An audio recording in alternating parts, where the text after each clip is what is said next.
অত্যন্ত ভয়াবহ প্রাকৃতিক দুর্যোগের কবলে পড়েছে ভারতের হিমালয় ঘেরা রাজ্য উত্তরাখণ্ড।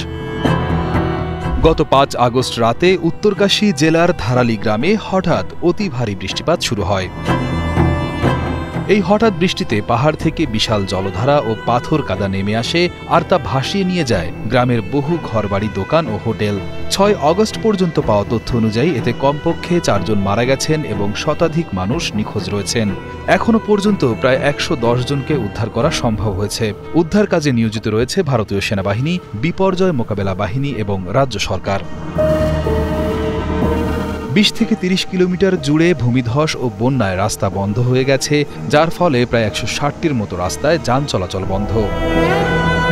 কেবলমাত্র কয়েক ঘন্টায় এই অঞ্চলে ৮ ইঞ্চির মতো বৃষ্টি হয়, যা একটি ছাদের উপর ঘন্টায় হাজার হাজার লিটার পানির সমান। ক্লাউড ব্রাস্ট এমন একটি ঘটনা যখন খুব কম সময়ের মধ্যে একটি নির্দিষ্ট এবং ছোট ভৌগোলিক এলাকায় অত্যন্ত ভারী বৃষ্টিপাত হয়। এর ফলে হঠাৎ বন্যা দেখা যায়, যা ফ্ল্যাশ ফ্লাড নামে পরিচিত। এই বন্যার পানি যখন নিচের দিকে গড়িয়ে যায়, তখন তার তীব্র গতিতে সবকিছু ভাসিয়ে নিয়ে যায়।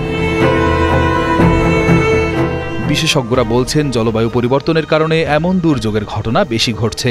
উল্লেখযোগ্য বিষয় হল ২০১৩ সালে উত্তরাখণ্ডে ভয়াবহ বন্যায় প্রায় ৬,০০০ মানুষ মারা গিয়েছিল। এবারও একই ধরনের ঝুঁকি তৈরি হয়েছে। উত্তরাখণ্ডের এই পাহাড়ি এলাকাগুলো পর্যটকদের জন্য জনপ্রিয় হলেও এমন দুর্যোগের কারণে এখন তা বিপদের মুখে। বর্তমানে উদ্ধার কাজ চলছে এবং নিখোঁজদের জন্য নানা প্রযুক্তি ব্যবহৃত হচ্ছে, যেমন ড্রোন, স্যাটেলাইট ফোন ও ট্র্যাকার কুকুর। স্থানীয়দের নিরাপদ স্থানে সরিয়ে নেওয়া হচ্ছে।